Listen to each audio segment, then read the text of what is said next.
Switch statement is a very handy replacement for many if or if else statements, and the uh, switch statement block looks like this. There are cases and some default option as well. So there is switch keyword, case keyword, and default keyword. In switch keyword we have some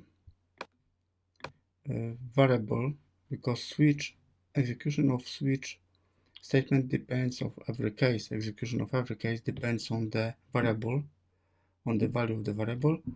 And basically what happens in switch statement is that it compares a value against possible matches. So we execute appropriate part of code within case depending on the value of variable. And this is example of such situation.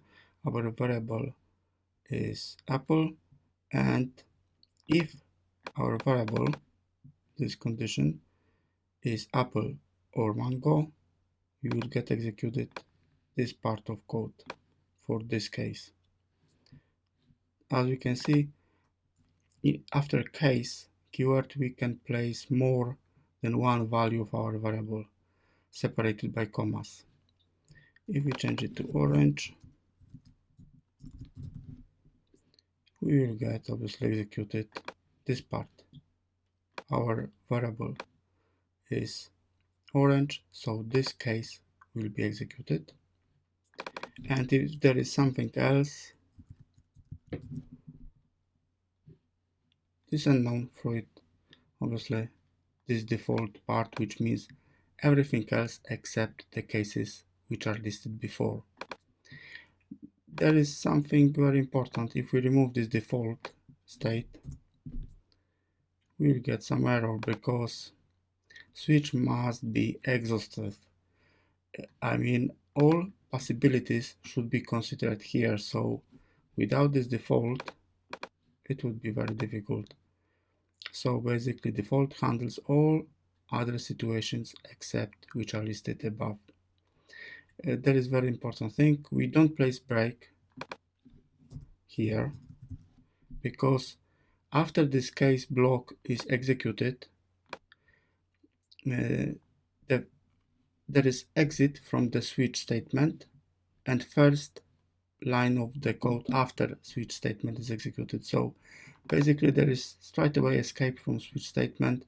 We don't need to write break after case block of code. There is one exception. It means if we want to get out from switch statement, if variable has some value, in such case we just write break, and then it means that when this condition is met, we go out straight away from switch statement and no other cases are checked. We just get out immediately from switch statement, and the first line of code after break which is executed will be whatever code after switch statement which ends here. This is our switch statement. So this is a quick way to pass by all other possibilities in switch statement and go to the first line of code which is straight away after switch statement. For numbers, we could use range between 1 and 100 and keyword where. This additional condition we can use to describe more precisely our case. Switch depends on the variable. If this is 60, which means this is between 1 and 100, and our variable is greater than 50, obviously this line will be executed. Again, we need to use default because it handles all other situations. In switch we could use as well regular expressions, but this is a bit more complicated and would be it will be explained in other lessons, but more or less what I explained here is the basic knowledge you need to have about switch statement.